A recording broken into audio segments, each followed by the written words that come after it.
Have you ever canoed down a babbling brook? No, but I have cried at a Taco Bell. Oh, same thing. Listen up, campers. It's time to buckle up, pitch a tent, and take a hike. Because Camp Counselors is a variety show. So prepare for a good old-fashioned kumbaya, Weird news, hot gossip, and scary stories around the campfire. so spooky. Is this podcast even about camping? No, but it is camp. This is Camp Counselors.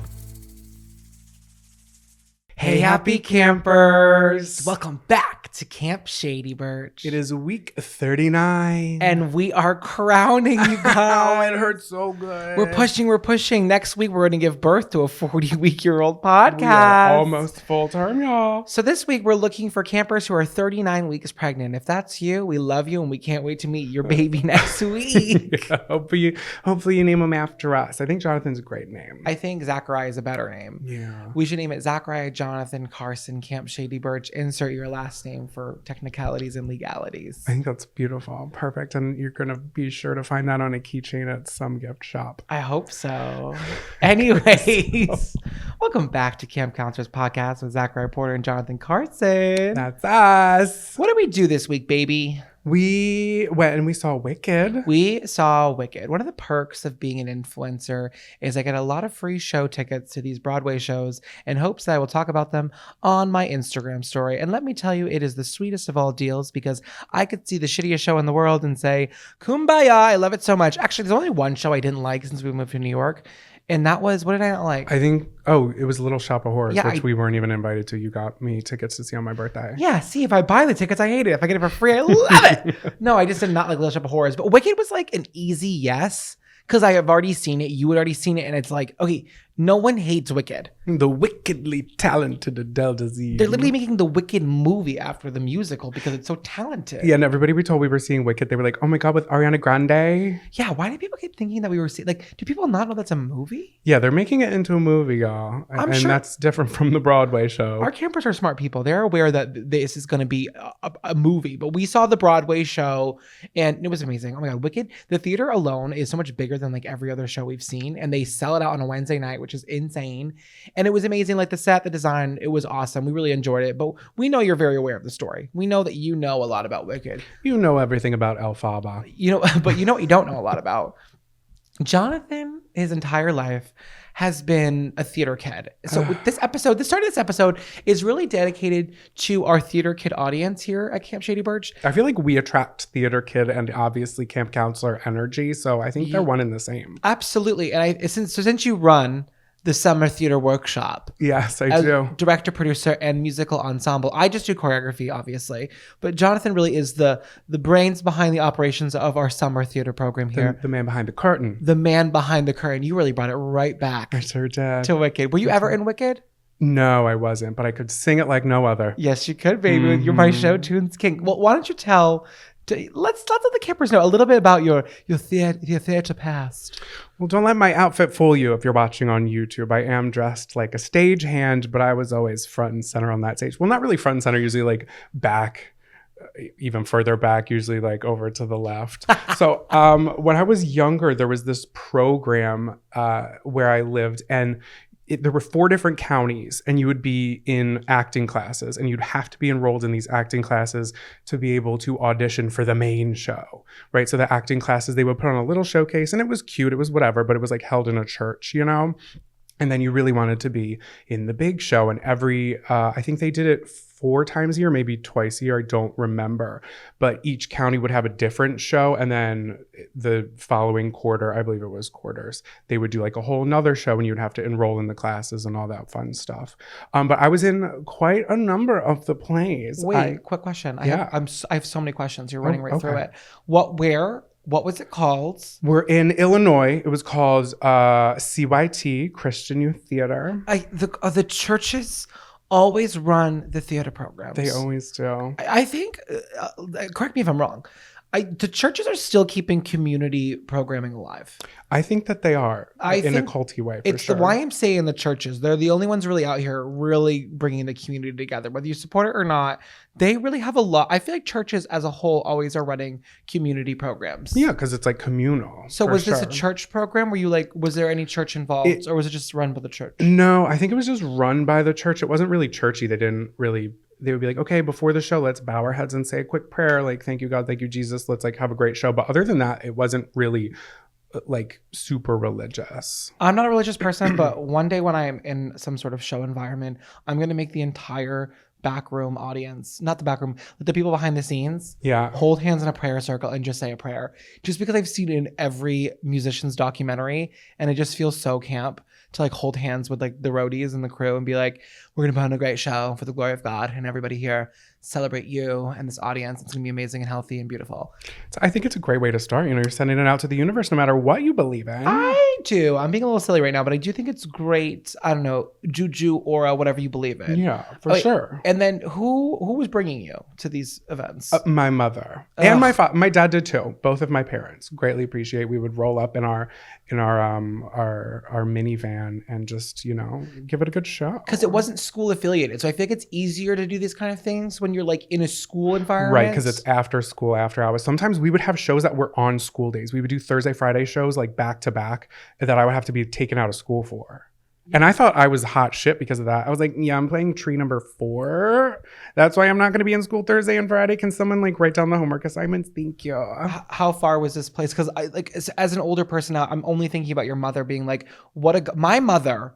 Love her to pieces. If I ever wanted to quit something, she would be so for it because it meant that she would do less driving. Like to haul your kids around to sporting events, dancing, like stuff like that. It is such a selfless act. And Barb is such a selfless woman like that. So like how far from like your house to this communal space was it? Like I would say probably like 20 minutes because it was usually like, it's not bad. Yeah, you would rehearse in the same church and then we would make it to the theater, and they usually did them at the same theaters in each county, and it was just I stayed in my county for the most part, but it was like a lot of homeschool kids usually. Like I was one of the rare ones that wasn't a homeschool kid. I was like, Mom, I want to be homeschooled so bad. Like also a lot of them were like siblings. Like there were families of like 10 kids and they would all be in the show. It was not, the more I think about it, the more like weird and culty it kind of is. Well, what shows were you in? Oh God, the list goes on and on. The first one I was in was Little Women, and then I was in Aladdin. Well, you run through stories so fast. Everyone wants to know who you were in the store. In the play. We were one of the Little Women. No, I wasn't. God, I wish I was. Homophobia. I know, right? But that was, I don't want to go through every single one because it's kind of, they don't all have great stories. But I will say for Little Women, while we were rehearsing, they had these floor mics, which is mics in the floor. For like the dance scenes or whatever. But while we were rehearsing, one kid, thank God it was a rehearsal, but one kid was sitting on it and he let one rip. And the entire auditorium echoed with that bellowing fart. That's like my worst nightmare. And then the rest of the time it was like, who was that? It was Jeremy. Everybody was blaming Jeremy. And Jeremy's like, I swear it wasn't me. I don't think it was him. I think it was Kimberly. It is such Kimberly energy. Everyone knows that a Kimberly has a wet fart coming out of her ass 24/7. Kimberly Akimbo. But yeah, I did that. And then the next play I did was Aladdin, which I got my very first line, which wasn't technically my line. So here we are. The curtains open and there's an entire scene that plays out while like 6 of us we were the palace guards. We were hiding like behind the sets because we don't come out till the song starts, which is like 5 minutes into the scene. So we have to hide there, like crouched down the whole time. Well, the kid who's next to me, he's on the same tower as me. He's like, I have to go to the bathroom so bad. And I'm like, okay, well, we're going to be like on stage for the next 10. So like, what do you want me to do about it? And he's like, if I hop off this, you need to handle my line. I was like, oh my God. And I was kind of like, okay, then go. Like, you need to get out. It was the first time I ever heard somebody say prairie dogging. He was like, I'm prairie dogging it. I was like, that's cute. Get off the stage. He gets off the stage. The scene starts. I had one line. I was not mic'd up, so I had to project. I messed up the line and I yelled it and my voice cracked. Oh. So that was fun. Well, that was the first play I was ever in. Oh, what were you? I was the lead guard. Okay, wait. How come I never put that together? Palace Guards. We were cast as the same team actually. So I was not very similar again. I was not the lead guard. Okay. There was 3 of us, and the lead guard 3 weeks before the show was doing so bad academically that they had to pull him out. Oh, a school play. Yeah, it was a school play. Okay. It was a school play. So a lower tier than, gotcha. Yeah, a lower tier than mine. Yours wasn't a school play, but it was all, yeah. So I was in a school play, you were in a homeschool play. Let's call it what they were. Well, it was at a professional theater that people had to pay tickets for. We were doing the play Disney Aladdin Jr. So it was the Aladdin Jr. Less swearing. Yeah. Okay. So it was a little watered down, but I will say, so my line was, well, it was his line, but they kicked him out. They said, Tommy, get to the curb. That was the same boy. I gave full name and everything. He was the one that was homophobic to me growing up. Oh, okay. Yeah, so I was like, Karma is my boyfriend. Yeah. Karma is a god. Karma took your line. So I took his line, and it was actually a song, and it was when Jafar was doing his big number at the end after he stills Slave Leia, and she's like in that little Jasmine. yeah, but she gives such Slave Leia energy in that scene. She's so hot in that scene, in that little red number. Anyways, sorry, but Jafar is in his whole like rap song at the end, and I go, oh, rap song. Yeah, well, it's kind of rap because like he's like, the assets are frozen, the venue is chosen, the end of the earth will be. You know that part in the movie? Yeah, wow. So there's one part where the lead guard says his prospects take a terminal dip. And that was me. And wow. And the audience erupted in roaring applause for my 4-second line. They just knew. They knew it was a star on the rise. Yeah. I was giving that at age 11. I'm sorry, I want to cut you off, but I was also the same character as you. No, I love that. Palace Guards for Life. Like, that's incredible. Should we get those tattooed on us? Palace Guards for Life with the 2 swords. Yeah, and they're like the curved swords. Yeah, did you have that? What was that like for you? Did you have that prop? Yeah, we had the sword prop. We did a lot of jazz squares for transitional scenes. What was yours made out of? Babe, your memory for your youth is unbelievable. I hear how ridiculous it is, but ours was literally a plank of wood, and it was so goddamn heavy. And somebody snapped on the stage. No, because I think Amazon has like a prop sword that you can just purchase. Yeah, for sure, like a plastic one, a lighter one, but no real swords were used. So don't worry, everybody. And then the next play I was in was Alice in Wonderland, which again, I really thought I was going to get the Mad Hatter. This was your favorite play, correct? This was my favorite play because they did a really cool take on it where it was Alice through the looking glass, and there was parts that they did in black light, like when she goes through the looking glass and everything was black light. And there was a double Dutch scene with like this crazy like techno music, and the people who were holding the ropes had white gloves on, so all you could see were like the white gloves and the white ropes, and then Alice and her like whole garment was made up to like look really cool. So that's when I learned how to double dutch. It sounds like the person who designed the set of that scene had just watched season 8 of America's Got Talent, where they had those people that were doing that. Yeah, probably. That was so cool. I remember seeing something like that for the first time on television and being like, this is the future of media. Yeah, what year was that? I don't know. I literally made season 8 up completely, but I was just making a joke. I have no idea if that's correct or not. But. Yeah, no, but that was fun. When I auditioned for it, again, I thought I was going to be Mad Hatter. I ended up getting one of the deck of cards. But you said you knew you were going to get the deck of cards. Well, no, I got the deck of cards, and then we weren't assigned our numbers until we went to the costume fitting. Oh. So I go to the costume fitting, and the woman who was doing the costumes, like, God bless her, she was probably a really nice woman who like just had to put up with a lot of kids and a lot of sewing on the weekends when she wasn't working her full job because she was a volunteer. So she was always like really a little scary to me. And she was assigning numbers to everybody. And while I'm waiting in line, I'm like, I don't know what it is. I'm just like, I'm feeling 7 of spades. That's just like what I had in my head. I was like, I'm seeing it in my mind's eye. It's 7 of spades. Like, that's just what it was. And then I got up there and she was like, here's your costume, 7 of spades. That is so specific and crazy that you did that. Yeah. And I like couldn't tell anybody because they would have been like, witchcraft, gay demon. I didn't. They weren't like that. But you should have told the director that, because then they would have upgraded you to that caterpillar. No, they would have been like, oh, 7 of spades. Like, God came and whispered it to you. You're going to be 7 of spades and you're going to be put in the background of every play, which was foreshadowing. But anyways, yeah, I had my first solo in that where they asked me to sing like terribly on purpose. And I was like, is it because I can't sing? So I did that. It was really embarrassing.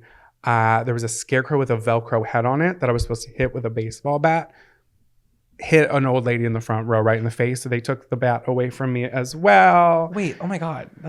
Wait, what? Yeah, I like decked her in the face. It was like it was part of the song because we're, the queen is going to have our heads. And that's the whole running joke because of the deck of cards. You know what part I'm talking about? Yeah. Painting the roses red. And part of the song was I hit the scarecrow's head and it's detachable and it flies in the audience and someone's supposed to catch it.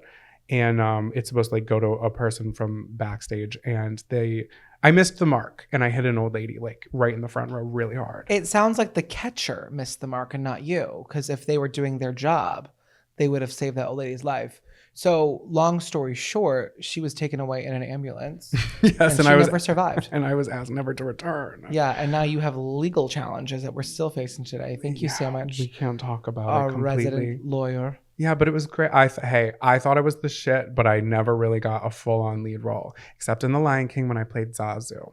Oh, that's a lead. Yeah, and they had a song that I couldn't remember the lyrics for. Well, that's why, babe. It was bad. This is kind of the position of the lead is to remember the lyrics. Yeah, I know. But there was one time where they were doing a repeat show in our county.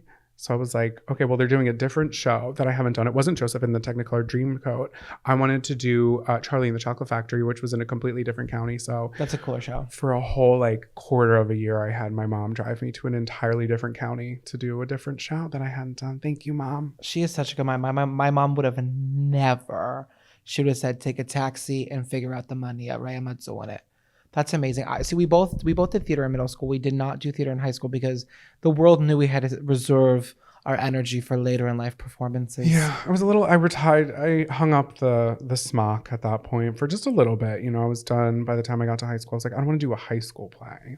Actually, the high school plays are better, I think. I would have to agree at this point. I agree. I was also in the play Godspell. Okay, tell me a little bit about that. School. They only had a couple leads. It was like John the Baptist or Jesus, and the rest of us were just kind of like disciples. But there was a song in the show. It was called Salt of the Earth. And there was 2 lead singers.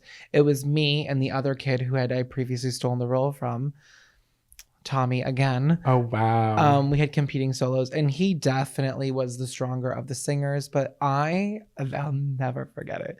Night 2, I decided to give a little riff in my song. Okay. Like, you want to give an example? So I think the lyrics goes, and if that light's under a bushel, it's lost something kind of crucial. So I swear to God, I'm like laughing thinking about it.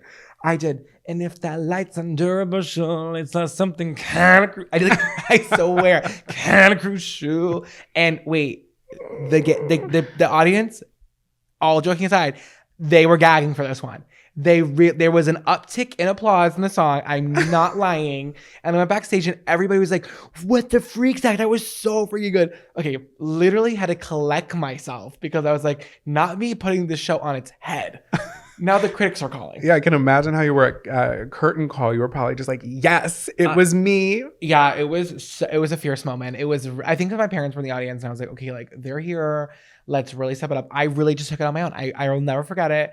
That was a crazy show. It's like a 1970s like retelling of the Bible, and at the end of it, they crucified Jesus, right? But in the movie, in the original musical, well, I haven't seen the movie. Don't spoil it. Well, you know how it ends. They do it in a way where on the stage production they have like a chain link fence around him, so that the disciples can't get to him. So we have to like. Almost like, so he's like on the cross and then all the disciples are on the ground and we're like kind of like clawing at the fence, like shaking it and like in rage and like crying and screaming. So that part I always live for. Like I was just like a part of the ensemble then, but you know me, I was throwing my head back like, what?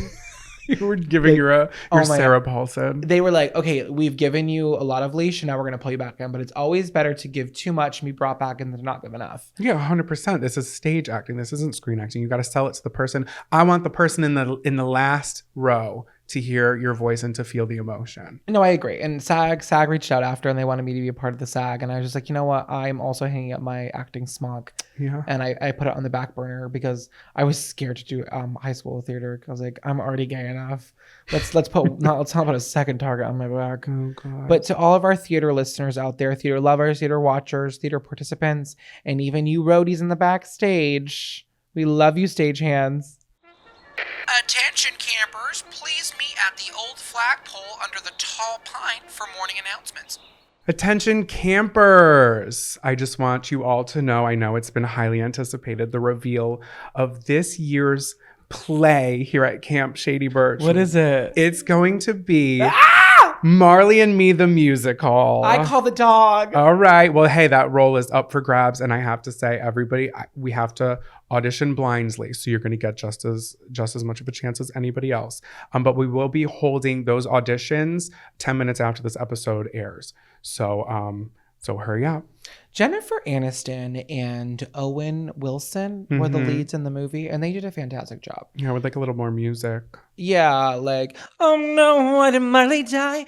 Oh no, I miss my little puppy in the sky. Oh, that's heart-wrenching. Guess who's writing the music? Anyway, this is Morning Announcements, campers. If you're new here, this is the part of the show where we share news that you might have missed that we feel like you should know about. Nothing too popular. Maybe it is. Who knows? Do you want to go first? Yeah, I'll go first. Why not? So this article is coming from your favorite news source. Is it UPI? No, it's Daily Mail. Oh, I do love... You love UPI, and I love the Daily Mail. Yeah. Okay, so this is a very long... They love to give a long title that gives away a lot. Yeah, you don't even have to read a Daily Mail article. You can just read the title. And then if you click on it, they give you like the breakdown of the bullet points and on to the next. I do like when a news article gives you the bullet points because at that point, I don't need to read. Right. Oh, wait, what is it? What is the article? All right, so this article is titled, Georgetown Professor is Ordered to Remove 2 Giant Transformer Statues That Cost $25,000 each from the entrance of his $3.75 million townhouse after 2-year fight with neighbors. And that's the article. There you go. Yeah, I feel like that is the article. Are there pictures that you can put up on the YouTube? Yes, there's pictures. There was a whole YouTube video that was done. The guy's definitely loving the attention that he's getting from all of this. What kind of professor is he? So he's a really smart guy. So he's 53 years old. His name is Newton Howard, and he's a former CIA analyst. So he worked for the CIA. First of all, if you worked for the CIA, why are you allowed to talk about that? Shouldn't that be like an NDA? Yeah, I don't know. Raven Simone made her sexual partner sign an NDA before they did the Boom Boom. Yeah. But this guy's talking about his analyst previous jobs. That's true. Take a note out of Raven Simone's book. So, and this is all taking place in Washington, D.C. So in January 2021, he got these 2 giant statues of Bumblebee and Optimus Prime. I'll put a picture right here. And he got them custom made from Taiwan. And like I said in the title of this article, it cost him $25,000 each. That's $50,000. He also had one that was on his roof, which wasn't really addressed in this because it wasn't apparently an issue. But that's $25,000 each. Why?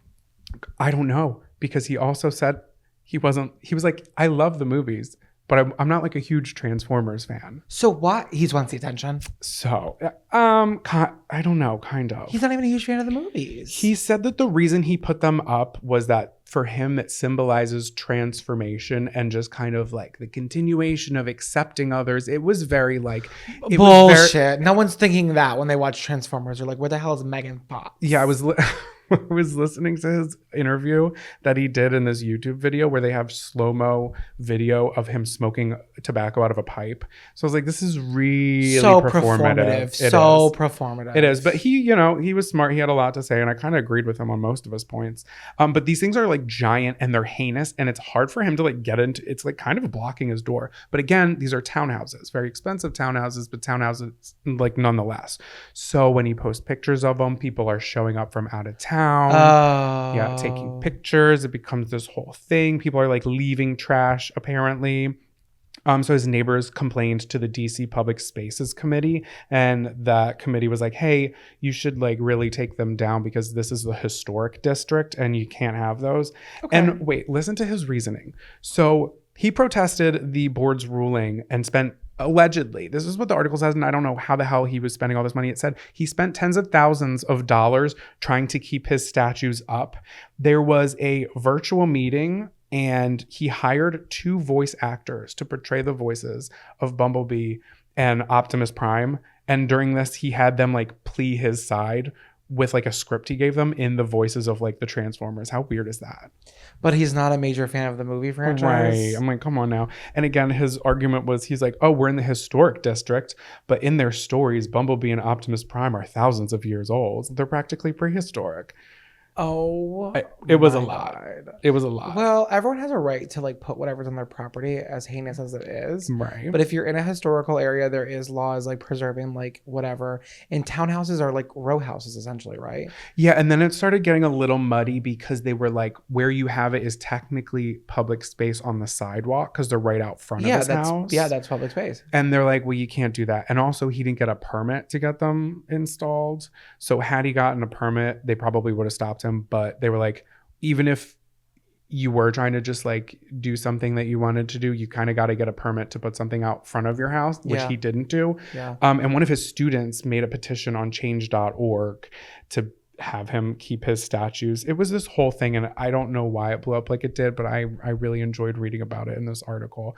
And there was like just over like 950 signatures of the 1,000 needed to do what? I don't know. I signed one petition on change.org in 2017, and those motherfuckers will not stop emailing me. It's like, okay, Rayson, what I signed, I don't think anything ever happened from it. Yeah. How often are things being changed by change.org? Yeah, where's the follow-up email? Yeah, hey, you changed what you wanted to. No, nothing changed. It's true. Except my spam folder, and it's increasing. Stay the same.org. But yeah, that's pretty much all I have for that article. It's not been removed. They have not been removed. He's still trying to fight it, but he's being fined like thousands of dollars. And I'm like, where are you coughing up this money? He's a professor at Georgetown. He's got money. Yeah, I'm former CIA agent. And he's got tenure. Oh my God. And he's got a pension, a double pension. He's caking it. Anyways, that's weird. I know. I'm like, what is... And they're so ugly. And the video that was done inside of his house, and he has other statues of like superheroes. And I'm like, all right. I mean, hey, do your thing, but it's not the choice I would have made. The sexual tension between Shia LaBeouf and Megan Fox in the first Transformers was unbelievable. It was palpable. Oh my God. You mean a girl who knows how to work a car? They were so hot collectively, individually. I loved the first one. I think we're on 9, and I think it's enough. I actually just got invited to the Transformers premiere by TikTok, and I said no because I was like, I don't care. And every motherfucking influencer in the world was at the New York premiere and the LA premiere, which means that Transformers, the production company, who's ever like hosting it or whatever, is throwing so much money into influencer marketing. Like I should never be invited to that. What about my personal brand says Transformers? Like absolutely nothing. Yeah. And even this, I'm like, is this a plug for the movie? Like, why are we all talking about Transformers right now? It's so weird. But I'm looking at other random creators. I'm like, what? Like no one that follows me would be like, oh, I gotta see that movie now. You know what I mean? Well, you never know. No, I know. And it's random. It's weird. I was like, guys, I don't need to be there, but thank you so much for the offer. Like, what? Like, no. Me on the red carpet in front of Bumblebee. Like, that's just Bumblebee. That looks stupid. I don't need to be for that. Somebody else go for it.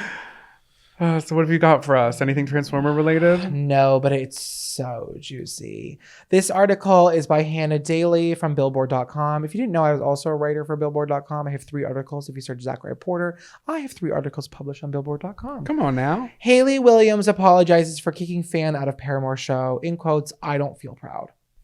Oh. Did you hear about this? No, I didn't. So she was at Madison Square Garden, I believe, last weekend. And during, I don't know if she did multiple shows, but she was there. And during one of her songs, the song Figure 8, which she claims is one of her favorite songs to perform. I don't really like love Figure 8. Yeah. Do you know that song? I don't know if I do. Oh, wait, we'll play it later. If you know, you know. But she was in the middle of performing it. And there's a video that went viral on TikTok where someone's like, it literally says on TikTok, it says like caught in 4K being kicked out of Paramore.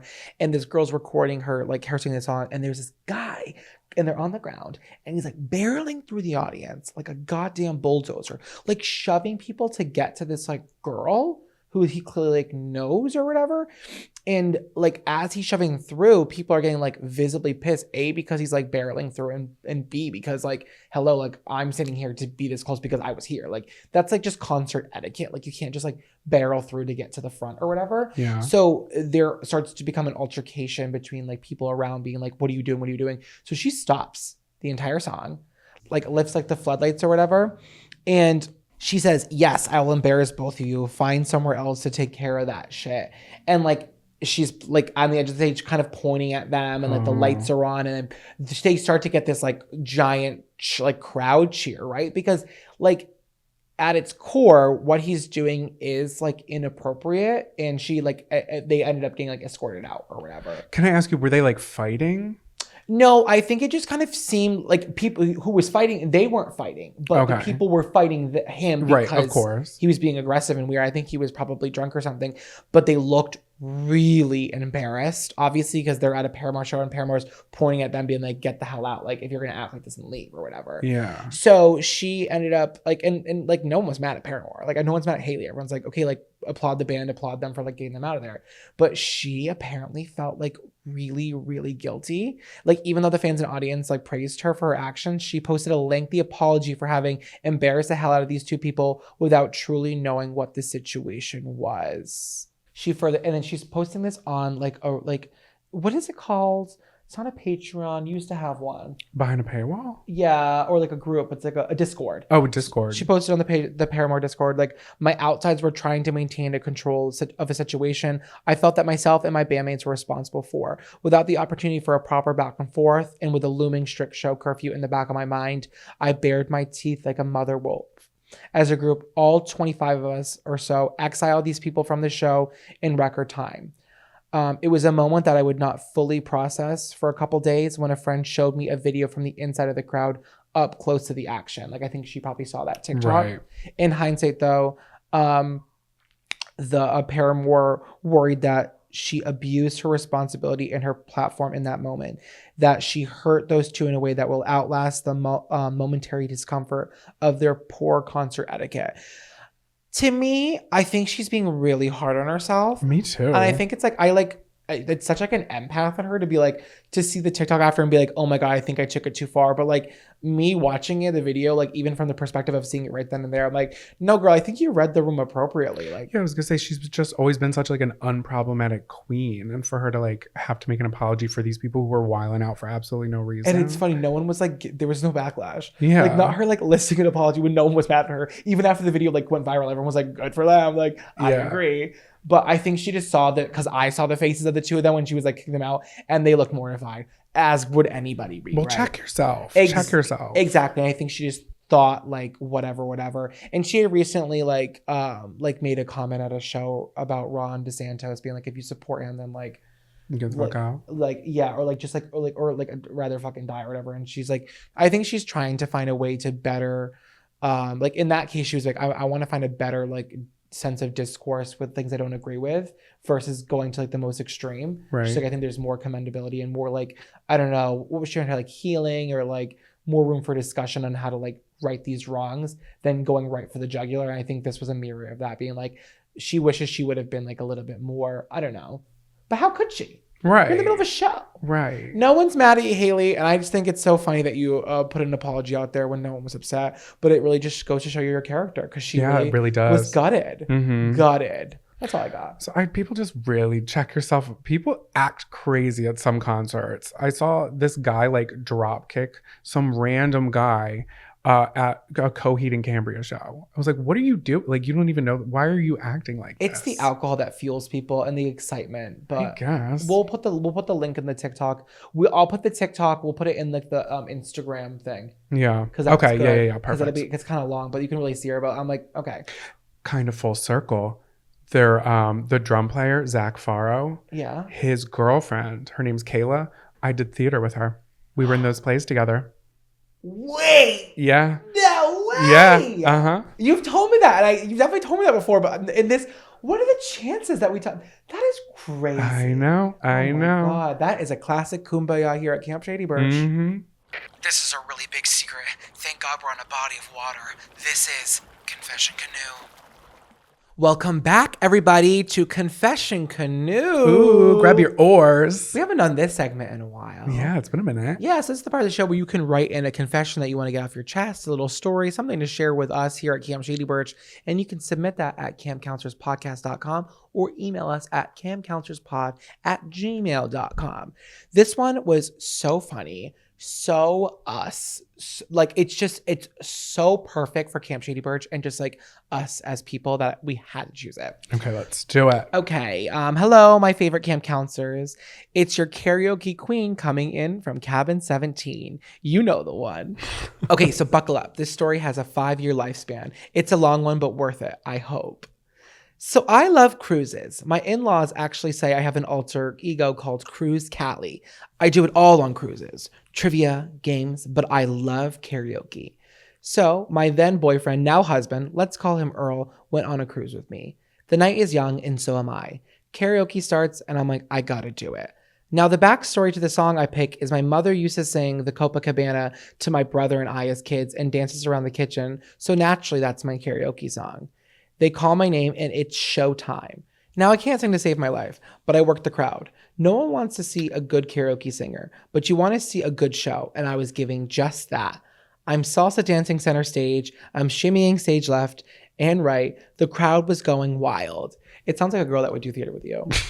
It sounds like me. I tore the house down. My husband and I go get late night pizza, and a group of girls were like, how drunk are you? You did amazing at karaoke. I gave a hair flip, and I'm like, that's me. I'm not drunk at all. It's just me. That's just how I am. Yeah, that's just Cruise Callie. Earl is like, you really killed it. Young love will say anything to you. Oh, God. So now I'm running this high of how good I am. Yeah, you probably can't tell her shit. You can't. I'm telling everybody back home.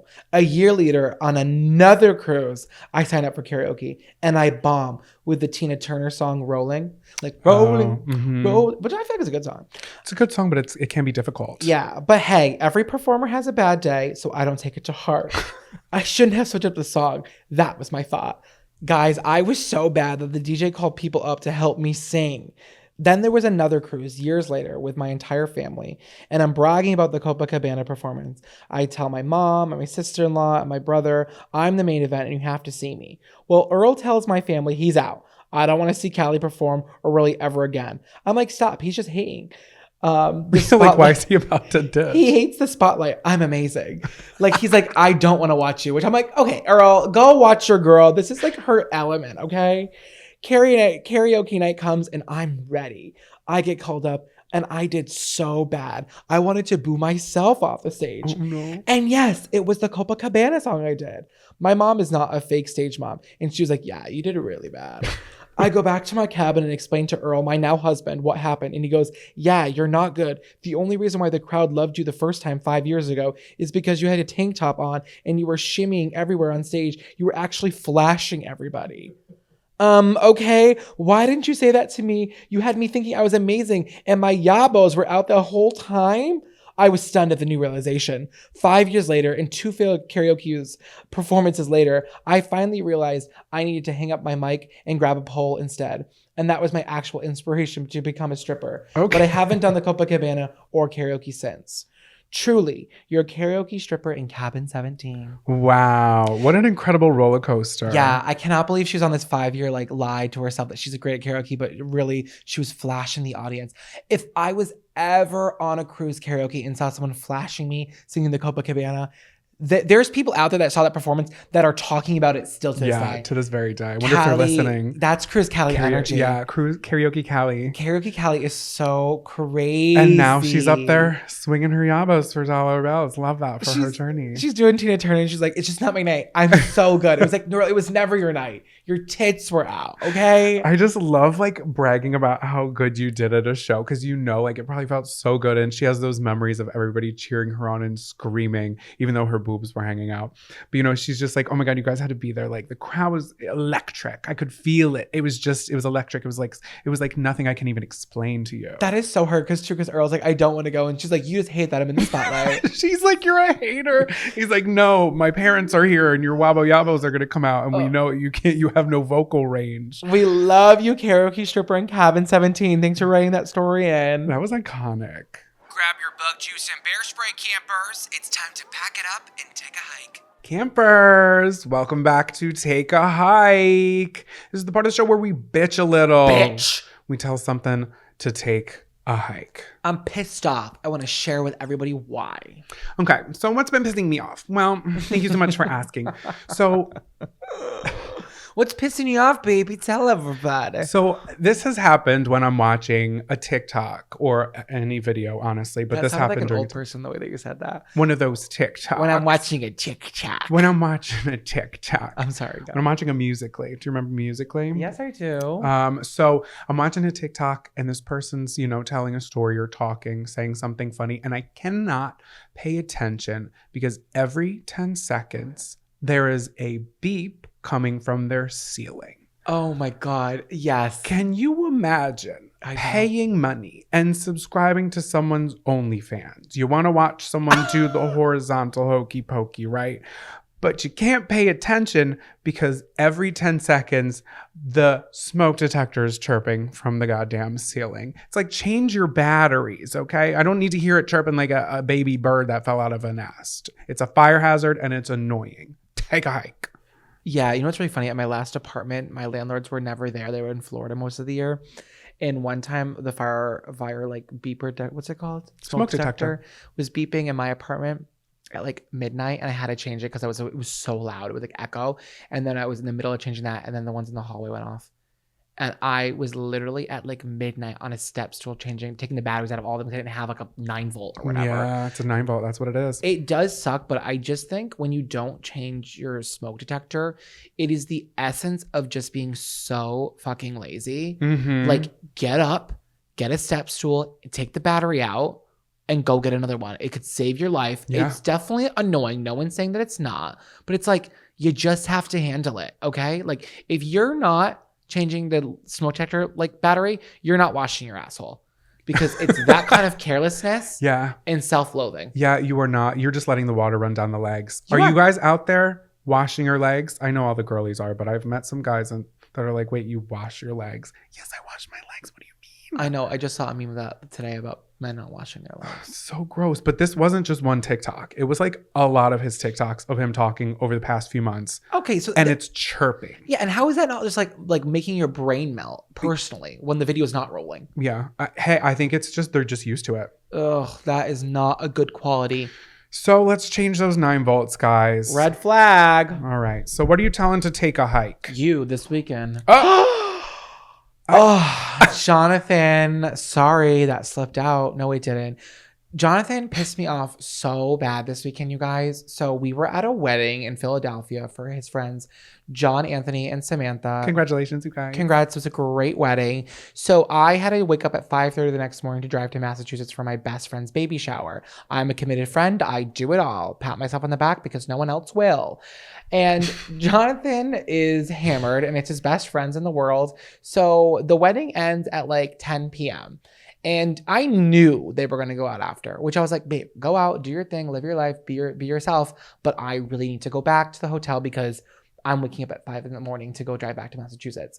So I was like, go out. And you were like, okay, fine. So I'm like already in bed, and you come home at like 11:30. And I was like, oh, he's already home kind of early from this. And no, you were just coming home to just change. Yeah, I needed to get out of my suit. I was a groomsman. Oh, totally fine. That was what annoyed me. What annoyed me is when you re-entered the hotel room at 1:30 in the morning. I had just fallen asleep. And listen, right? Jonathan can do his own thing. That's fine. But what the take a hike is when someone's trying to be quiet and it's not working, but you can still sense this like quietness. It's like, just do you at this point, because it is so loud, and I can tell you're not trying to be loud, and that's making it worse. Like at one point you dropped something in the bathroom and went, shit. It's like, I'm going to fucking kill you. Just turn the lights on at this point and play Carly Rae Jepsen at max volume, because that would be less irritating than you stumbling around the dark trying to be quiet. I wanted to murder you. And then you know what I did? I woke up at 5 a.m., motherfuckers. I put the shower on high. I blow dried my hair.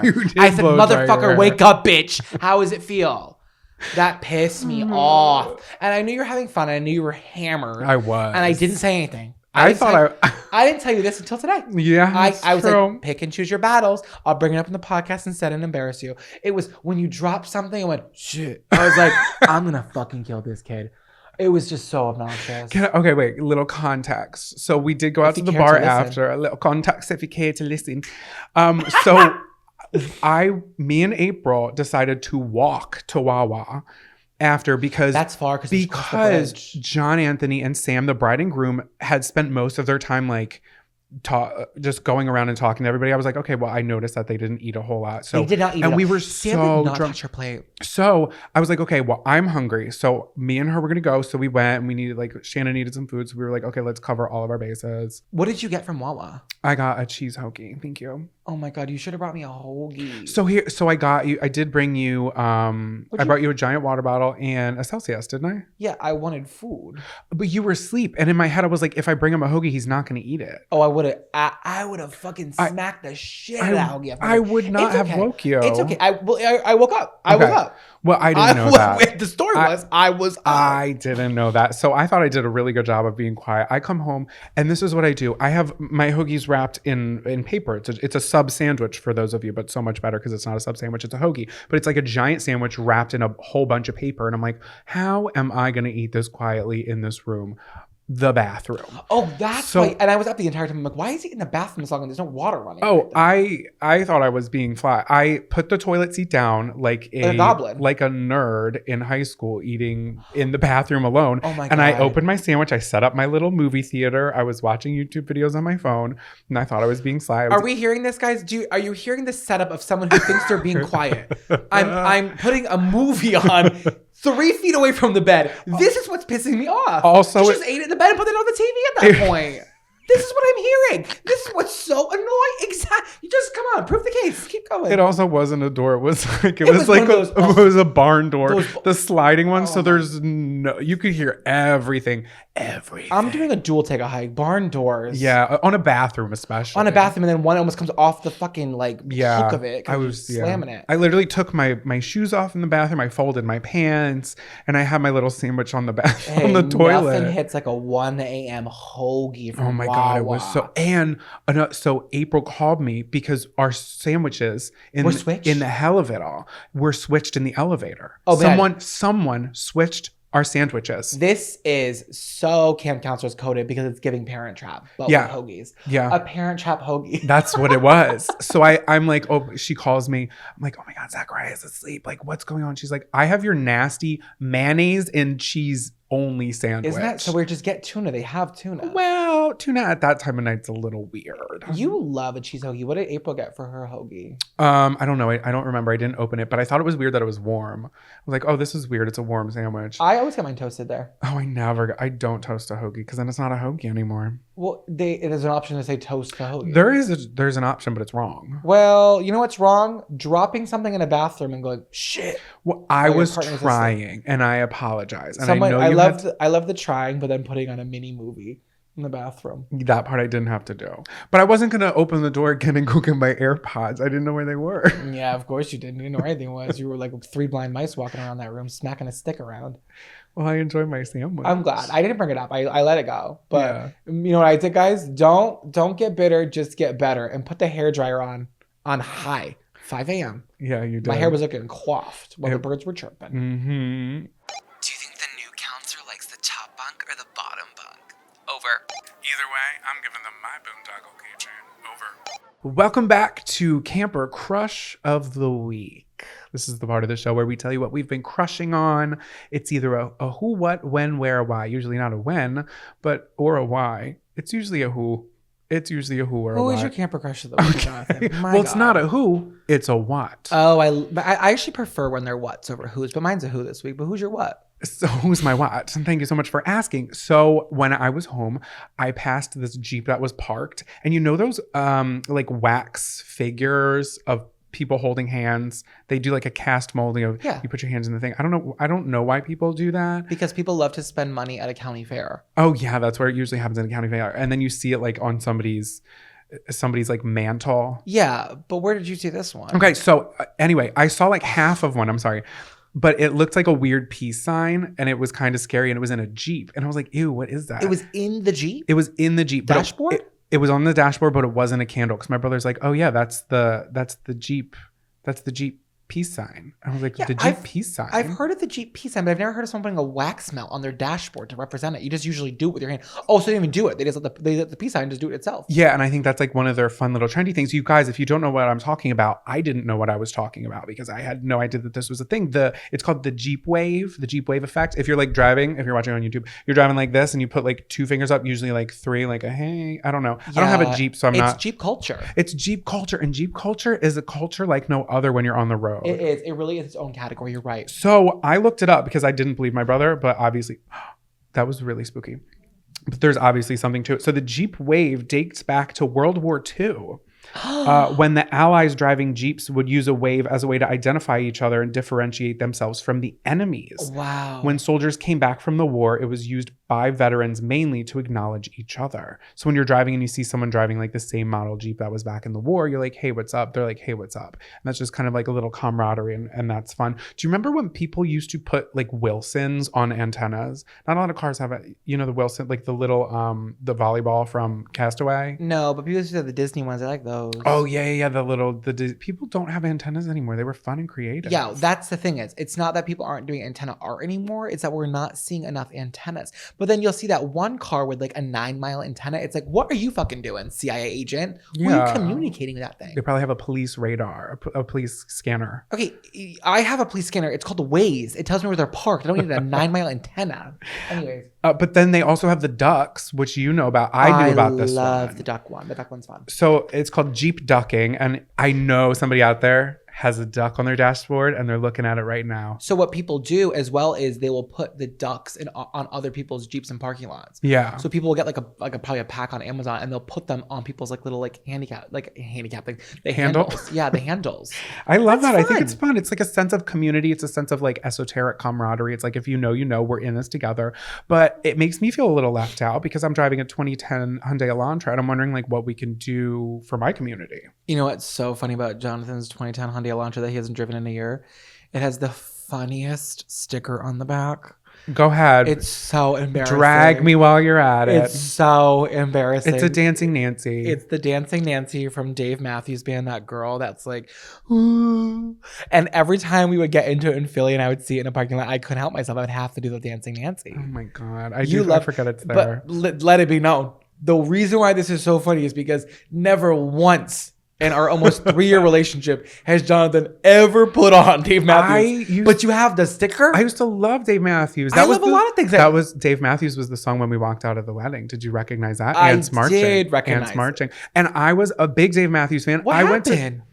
There was one summer where he was doing back-to-back shows in Jersey, and I went to those shows like 3 years in a row, like both of them. I both like days. Dave Matthews. I'm not shitting on Dave Matthews, but I think it's funny that you don't even listen to them. Yet you have a sticker on your vehicle. Yeah, I haven't listened to them for a long time, but I really used to listen to them. He has all the one time. sticker, and it's just the Dancing Nancy. Do you remember when he dumped like his urine on his truck? It was that was poop. in Chicago. It was more than urine. It was poop. That was nasty. Into the river. Onto the Dancing Nancy's. Yeah, the Nancys were not dancing when that happened. But anyway, I do just want to say maybe for the 2010 Hyundai Elantras, if you guys are driving them out there and you see another one on the road, maybe we can like have kazoos and roll the window down. Or write a little cute message on a tortilla, roll it up like a scroll and shove it in the handle. I don't know, something fun like that. I think something other than Jeeps need something. Yeah, the Jeeps have it all. The kazoos I think is really smart. Do you know that Jeeps also have like little hidden animals all over their car? On like the inside, right? Yeah, in the plastic, it's like embalmed. No, embezzled. Not no. Stamped. What does it mean when you stamp something? Engraved. Well, maybe engraved. Maybe a classic engravement. It's like molded into the. It's like they're hidden. Yeah. Like you'll put the bed down in the back and you'll be like, "There's a little ladybug here." Like a hidden Mickey. It's literally like a hidden Mickey, but they're hidden insects. Easter egg. Jeeps have so much fun. What's going on? Okay, so we'll hit the think tank and we'll brainstorm a little bit. So is your crush of the week Jeep culture? I think it's Jeep culture, and I think it would be fun. Jeeps are so fun. I want one so bad. Yeah, well, your friend Carly was driving top down to the beach in the Jeep. You couldn't tell us anything. Oh my God. I was like, give me a bralette, a balayage, and a large Dunkin' Iced coffee because... And heart-shaped sunglasses. Yeah, and I'm wearing my little Daisy Dukes, and I'm getting all the boys to holler at me because I'm feeling sexy. Yes. Nothing makes you feel sexier than a Jeep down, with a Jeep at the top down. Mm-hmm. It's hot. Yeah. So what are you crushing on? I'm crushing on a person this week, you guys. I'm crushing on Padma Lakshmi. Wait, so she, if you're not familiar with the name, she was the long-term running host of Top Chef on Bravo. I have never seen Top Chef. I've never seen it either. I didn't know it was on Bravo. Yeah, it's a Bravo show. Yeah, so if you watch those like really funny old Bravo like summer trailers, have you ever seen those on TikTok? Yeah. It's always, she's always in them for Top Chef. Wow, I didn't know it was her. Yeah, like the Summer Bravo or whatever. So yeah, so she actually recently like stepped down from Top Chef after being the host and executive producer for over 20 seasons. She started in 2006. But the reason why I am such a fan of her as of lately is because I just started watching this show on Hulu that she hosts. It's a docu-series called Taste the Nation.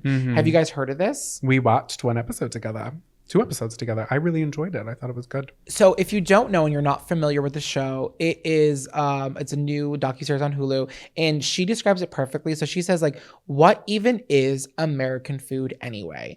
We throw around a lot of platitudes like nothing is as American as apple pie. Well, apple pie is not American. Not one ingredient in apple pie is indigenous to North America, not even the apple. So what are we talking about here? And that's kind of the ethos of the show. So Padma, for 2 seasons and 1 like holiday special, has been traveling around the country, visiting like different parts of the nation, primarily like different like immigrant groups, and kind of like getting a deep dive into their culture. And like, so they describe it as the show is a radical departure from food television with its ability to highlight the way history, memory, and trauma are woven through what we eat. Community, immigration, and its connection to a sense of place and its food in America. So like a couple places she visits in the show, guys. She goes like the Afghan community in Washington, D.C., as well as the Filipinos in the Bay Area, the Cambodian community in Massachusetts. I haven't watched that episode yet. And the Nigerian population in Houston, and like meets kind of its like, I don't know, core group of its community, and talks about how like the food that they're bringing from their like respective nations, how it's been formed in its American community, and what that kind of means as immigration as a whole. Yeah. It is such a thought mover. I love to watch TV that's not only entertaining, that also teaches me. Yeah. And I think it's just so incredible. And it's all across the nation. Like I watched in Ohio, I think it was Ohio, I'm pretty sure. I'm like second guessing myself. The hot dog? The hot dogs. No, I think that was Where Wisconsin. Was it Wisconsin? Or yeah, it was Wisconsin somewhere or Michigan? in the upper area, and it was a big German population. Yes. Which leads me to believe that it was Ohio, because I know there's a huge German population in Ohio. If I'm wrong, I'm wrong. But like, it was Milwaukee. It was Because Milwaukee. Yeah. It was Milwaukee. Yeah. And it's like, think about it. Like, nothing is as American as a hot dog. Well, where are the roots of the hot dog? And it goes all the way back to like Europe and like the bratwurst, and kind of talking about how like these iconic American foods really aren't as American. And I think it's a real like touchstone on like what it's like to be an immigrant, and how immigrants have always built this nation. Yeah. And we're just such a melting pot. And That's what I was going to say, is like, it kind of is like American when you look at all of these things together, and it is a melting pot. It is. And like, yeah. And I think like, yeah, so apple pie is American in the sense it's a melting pot, but without respecting where it comes from, Yeah. you're not acknowledging its past and how this nation is built on immigrants. And Padma is just the most gorgeous, well-spoken, amazing host. And I'm so happy that the show is being renewed again. So that's why she's stepping away from Top Chef, because I think she's like, I want to focus on this. And like just reading like an interview about how she does this whole process, and like on Top Chef, she's always like glammed up in these gorgeous dresses and hair and makeup, and she's kind of stripped down on the show because she's just there to really highlight these communities and not make it about herself, all while guiding this conversation. If you like food and you're into history and you want to just, I don't know, like open up your mind and really educate yourself on different immigrant populations and where the food comes from and how it all kind of weaves into the American story. I know it's not silly, but it's so important, and I love her, and I love that she's doing this. And if there's anyone better in the world to do it, it's not possible, because it's Padma. And she was also one of the she was also on the cover of Sports Illustrated.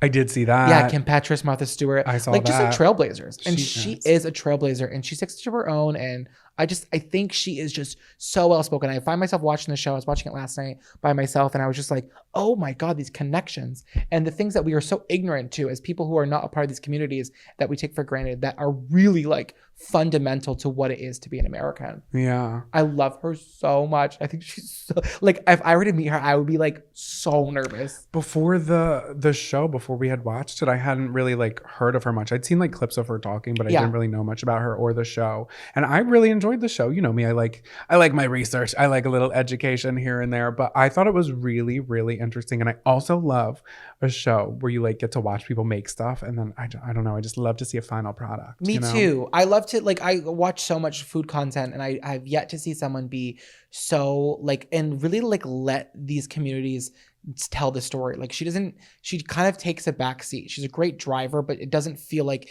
it's so heavily focused on her at all. I feel like she's using this platform and this show to highlight and educate people in a non-pretentious way. And a non-political way when she's having important conversations where it's due. It was very interesting and professional of her to have those conversations. Yeah, and then you're able to like deduce from yourself what it all means, but it always leads to like how like immigrants are like the backbone of this nation, and how we are such a melting pot. But where does all of this food that we deem so iconic American as the apple pie and hot dogs, where does it come from and what are its roots? I think it's such a thought-provoking show, and I love it. I love that your crush of the week was so thought-provoking, and mine was like, yeah, we put duckies on the dashboard. That's the duality of the Camp Counselor podcast. You never know what you're going to get, but we're always very passionate about what we're speaking about. And that's because we're two gay men. We're passionate people. What song's been stuck in your head all week? Welcome to Camp Songs. Welcome back to Camp Songs. This is the part of the show where we tell you what songs we've been singing all week. I'll tell you what Jonathan hasn't been singing. The hit song Crash Into Me by Dave Matthews. Crash into me. I love when he goes, you've got your ball, You've got your chain tied to me, tight, rubber gum. I love that. Who's got the balls in you, my friend? Into your heart beat. I could keep going. I'm sorry. Sweet like. I'm sorry. Anyways, this is the part of the show where we tell you what songs we're listening to, and we will be listening to Dave Matthews after this. Jonathan, what song has been stuck in your head all week, baby? Okay, wait. Can I just say one more time? I said this a couple of episodes ago, so you guys can listen to all of these songs. Every single one that we've ever mentioned is compiled on a playlist you can listen to for free on Spotify. And I don't know if it's one of y'all who keeps reporting it, but I keep getting a thing, like an email sent to me from Spotify, and the image is gone and the title of the playlist is gone, and it keeps happening. Every time I update it, it's like being reported. Listen, if the gays could fight back the police at Stonewall, we will fight you guys in person, down by the docks. So whoever you are, show yourself. Because we are not going to tolerate this sense of bullying. But while the playlist is still available, you should listen to it. Yeah, I don't know what to do because so many people saved it, and I don't know. It's weird. It's bizarre. Somebody help me. Does anybody work at Spotify? Please help me. Oh my God, if someone works at Spotify, help us. Wait, I think we know someone who works at Spotify. Maybe we should. Okay. Anyway, so let me get back into my camp song. What is it? I was on the train yesterday. Business class, sharing a seat with a woman I didn't anticipate on knowing. We had a little one too, but I'm going to keep that between me and her. Anyway, I'm looking out the window and I have my headphones in and I'm like, okay, I want to like listen to songs that make me feel like I'm on like a coming of age journey. Of course, that's such train energy. So my camp song is called Hostage. It's by Sia. And not a lot of people know it. It was on the same album as Chandelier. It came out in 2014. But campers, your assignment right now is to listen to it. Not now. After this episode, go listen to it and tell me that when that chorus comes, you don't feel like it's the end of a rom-com where there's like this overhead shot of a city and it's zooming out when she's singing like, it all begins with just one kiss, I'm out hostage by your love. And then it's zooming out and then the credits start rolling over Central Park as you're seeing like the tops of all the trees, and then it fades to black just in time for a little box to pop up on the side of the credits, and then they start playing bloopers. Ugh, I love when a movie plays the bloopers at the end. Oh my God, that's like my favorite thing in a movie. So I'm telling you this, again, we're going to listen to Dave Matthews and we're going to listen to this song and you fuckers should too, because I'm surprised that it hasn't been used in a movie. Honestly, it may have been. Now that I think about it, it may have been. Maybe I didn't hear it. I'll check IMDb. But it just gives that energy. I've never listened to a song for the first time. Like the first time I listened to it in 2014, I was like, this is what it is, and it will never not be. End credit music from a rom-com. Well, It's just got that great energy. You should listen to it. I'll listen to it, but I'm not a fan of Sia. No, I think she's so weird. I think she's weird. That was mean for you to say. I'm no, that's sorry. okay. She's weird. She's spooky. She's I'm in my different. problematic era. I don't know. You Now you issuing an apology like Haley Williams. I'm so sorry for what. Do it on our Discord. listen. You love her. She puts a Christmas album out, and you're basically like drooling. Baby, I'm living on Candy Cane Lane. But what my big takeaway from that was thinking about bloopers in the credits. Yeah. Can we talk about that for a minute? Yeah. When I see a blooper in a credit, I'm like getting like anxiously excited. Like thinking about it right now, I want to scream. I'm like, ah. I know. It is really fun. It's like, oh my God, I remember this scene, what they're doing. Oh my God, Kirsten Dunst, if she like laughs during her line one more time, that girl, we got to get through this scene, girl. What a funny actress to pick for this blooper scene. Well, because I picture immediately Bring It On, because they have that. Oh, they hey, have that? Mickey, it's a fine. Like they do that over the song and then they do the bloopers. The best one is, what was it? It was it's Melissa McCarthy, and she's in that movie, and it's that scene. Mhm. What With movie was Leslie that? Mann. Yeah, it's Leslie Mann and Was it Jason This Bateman? Is 40? yeah, No. maybe This Is 40. Maybe. I don't Were you know. a virgin? No, I think it's This Is 40. Something like that. That's a funny one. Yeah, she was ad-libbing it and they just played the whole thing. It's funny. Why don't they play the bloopers anymore? Why don't they? I don't know. I don't know either. And that's just what I'm leaving it at. Why don't DVDs have that fun little animation in the beginning? Whatever happened to scene selection? True. Bring me back to that time. Whatever happened to that half of a song on the Monsters Inc. DVD that used to loop when you got 45 seconds into it? What was it? It was the it was their theme song. Yeah, Yeah. of course. Well, we found it. It's right here. Yeah, You just it's found me. it. So actually, that's my camp song. You could have two. Okay, so what is your camp song? My camp song of the week is a song that if you don't love, you are no longer a member of Camp Shady Birch. I'm just joking. No, seriously. It is Candyman by Christina Aguilera, which came out in 2006. I've said it before and I'll say it again. 2006 was the glory time of music. It was like the best music ever. Like the pop girlies were out for blood and they did not stop putting out hit after hit. It's a 1940s military dream excellence. Very reminiscent of the Jeep wave. Oh, yeah. from The the Jeep Wave effect. I love military. that. The creative team like literally just woke up that day and was like, let's make a World War II like gay dreamland. Yeah. And I think it just like is my favorite. I don't know if it's my favorite music video of all time, but it would definitely be my top 5. It is so good. Can I ask you a question? Please do. What scene in that music video do you think makes me absolutely feral? The one where she does the Jeep Wave. No, it is seeing Christina Aguilera in 3 different hair colors playing her own doo-wop group. She's blonde, brunette, and redhead. And some people on the YouTube comments were saying like, I had no idea that it was her in all 3. It's clearly her, but they CGI'd her all into one section. And there is not a woman in the world that can pull off every hair color like Christina Aguilera. She's a Neapolitan queen. As I do every episode of this podcast, I will sing a few bars of the song. He's a one-stop shop, makes the panties drop. He's a sweet dog and sugar-coated candy man. A sweet dog and sugar-coated candy man. It's like swing jazz. She doesn't scat in it, does Yes, she? she does. He got them lips like sugar cane. No, but I mean scat like where Babe, she does. she scats. Yeah, it's the transition. Like, she does. Okay. She's into scat play. It's just like weird for them to like have like a weird like swing ballad. Someone was saying in the comments on YouTube, I'm not sure the truth behind this, but it was like for someone to be in the prime of her career and to do like an R&B like blues like jazz kind of album with a pop take on it was like really kind of like controversial and like it wasn't like an easy like safe thing to do, but she did it and it was so successful. She did do a lot of horns. Yeah, and that album specifically. So this was on the album Back to Basic that ended up coming out in 2007, but this was a single. The first single off of that was Ain't No Other Man. Mm-hmm. Ain't no other man can stand next to you. Another horn heavy hard hitter. It was, and then it was the song Hurt, which was more of a ballad, very sad, but that whole music video was very Water for Elephants, Reese Witherspoon, if you know what you know.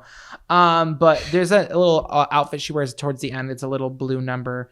She looks like a sexy little navy woman in it, but I'm obsessed. Like Khloe Kardashian when she first judged on RuPaul. Kind of, yes, a little bit of the sorts. And there's one line that she goes, "He's a one-stop shop with the real big Oh yeah, towards the end. Scandal. What? Where do you think this peaked on the Billboard Hot 100? 10. 25. I Wow. know. Isn't that shocking? That's 'Cause shocking. I love that song so much. I had like 275 million views on YouTube. Well, I think also because she had so many other.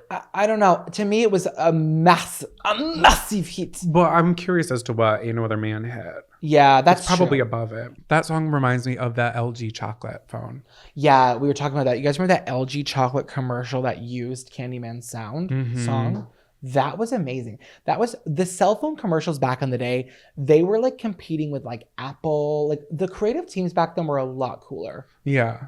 Yeah, and I remember because it looked like a little chocolate, and that was when they started introducing the other colors that weren't just black. Yeah. So they had like red, and for some reason, like I think it was green. There was one Blue, color. green. Yeah, there was one color that just didn't fit with the rest of them in the chocolate theme. But They were like yeah. melting. They were in a chocolate factory. Mhm. That was a really cool commercial. Mm-hmm. I know. And of course, they're like Candyman, LG chocolate. It all just made so much sense. Obviously. Marketing geniuses. Okay, guys. So listen to Sia's song Hostage. and Christina Aguilera's song. Candyman, you can make it your ringtone on your LG chocolate phone. Scary stories around the campfire. Welcome back to Scary Stories Around the Campfire. What you're doing is really spooky. I'm doing Scary Tiger. Whoa. Oh, wow. Sexy. Okay, so this is the part of the show where we read emails from you guys, either scary stories or embarrassing stories, whatever you want to send to us. You can send it in on our website at campcounselorspodcast.com or campcounselorspod@gmail.com. Gmail. So I'm just going to go ahead and dive into this one. Is it scary or is it silly? Surprise me. Neither. Ooh. Let's just get into it. Hey, Okay. camp counselors, Zach and Jonathan. I love your podcast. I LOL so many times during each episode. Keep up the good work. Thank you so Thank much. you. We're going to do our best to keep up the good work. Love you. So I have a scary/embarrassing story that just happened to my sister this week, and I instantly thought of sharing it with you guys. So here it goes. First off, I'm hoping that the sister was pre-warned that this was submitted because we're reading your embarrassing story, girl, and it is embarrassing. My sister worked at this Mexican restaurant years ago in college and always noticed this cute guy who would come into her bar. They never talked. She just thought he was really cute. Years later, this year, she sees him out at a bar, and with a few drinks in her, she strikes up conversation with him. She introduces herself and explained how she recognized him from the Mexican restaurant she used to work at. They had playful banter, and that was that. Then they run into each other the next week at a different bar. And my sister joked, "So when are we going to go on a date?" And soon after, they had a date on the schedule. Well, that's cute. That's a little meet cute. You know, we had a history. We crossed paths, and it just nothing ever came of it. And we always talk about how like hard it is to like meet people in real life nowadays, just based on like how the world is. So like it does kind of sound like start to a Sia romantic comedy. Yeah, that's going to end with "Hostage" by Sia. That song sounds like a lot more violent than it is. I promise it's not like a weird song. Anyway, okay, so they have the date on the schedule. Super cute. Love that. Before their date, 2 days ago, she writes, I came over to my sister's house to chat and hang out while she got ready.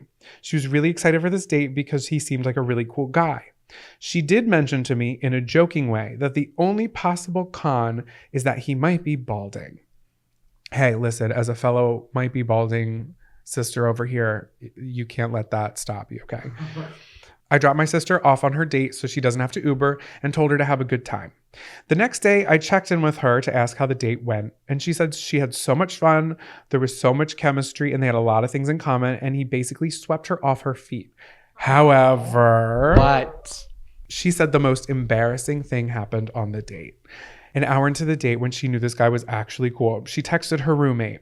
a text that said he might be balding, but accidentally sent it to him on the date, like while he's sitting across the table with her. Wait, on the date? Yes. No. Did he see it? So she was like, she said that when he got it, he tapped her and showed her the text because that's how she found out she sent it to the wrong person. So she sent it and didn't realize it. She sent it and he's like, hey, you sent it to me, baby girl. No. And she goes, oh my God. He says, yes, I am balding. And then she said, I was joking. No, I was texting that you weren't balding. And she tried to lighten up the situation. Girl, there's no getting out of that. You can't lie your way out of that one. Get There's out of no that. way. No. She said to him that she felt so awkward. He was like, no, don't worry about it. And then she took it like a champ.